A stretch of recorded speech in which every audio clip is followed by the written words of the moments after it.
மதுரை சோழவந்தானில் உள்ள உணவகம் ஒன்றில் கிரில் சிக்கன் சாப்பிட்ட 3 குழந்தைகள் உள்பட 22 பேர் உடல்நலம் பாதித்து மருத்துவமனையில் சிகிச்சை பெற்றதாக கூறப்படும் நிலையில் உணவு பாதுகாப்புத்துறை மற்றும் சுகாதாரத்துறை அதிகாரிகள் உணவகத்தில் சோதனை நடத்தி வருகின்றனர்.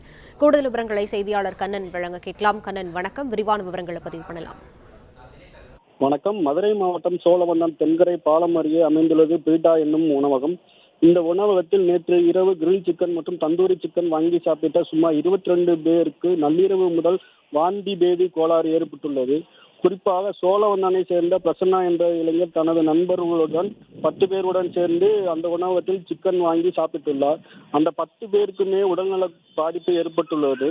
அதனைத் தொடர்ந்து வாந்தி பேதி கோளாறால் பாதிக்கப்பட்ட அனைவரும் சோழவந்தான் அரசு மருத்துவமனை மற்றும் மதுரையில் உள்ள தனியார் மருத்துவமனைக்கு சிகிச்சைக்காக சென்றுள்ளனர்.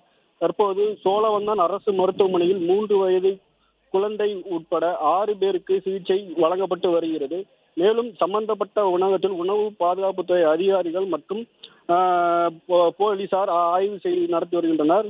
அதே போன்று கிரில் சிக்கன் சாப்பிட்டு 3 வயது குழந்தை உட்பட 22 பேர் உடல்நலக் குறைவாக மருத்துவமனையில் சிகிச்சை பெற்று வருவதால் அப்பகுதியில் பரபரப்பை ஏற்படுத்தியுள்ளது.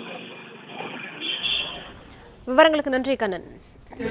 நேற்று பீட்டா ஹோட்டலில் கிரில் சிக்கன் வாங்கிட்டு நைட்டு குழந்தை 3 வயசு தான்.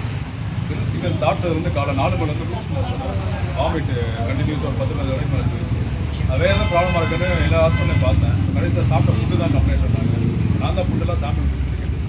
பொண்ணு இப்போ ட்ரிப் ஏறிட்டு இருக்கு. இல்லை அப்படின்னா ஜிஹெச்சுக்கு ரெஃபர் பண்ணுறேன்னு சொல்லி டாக்டர்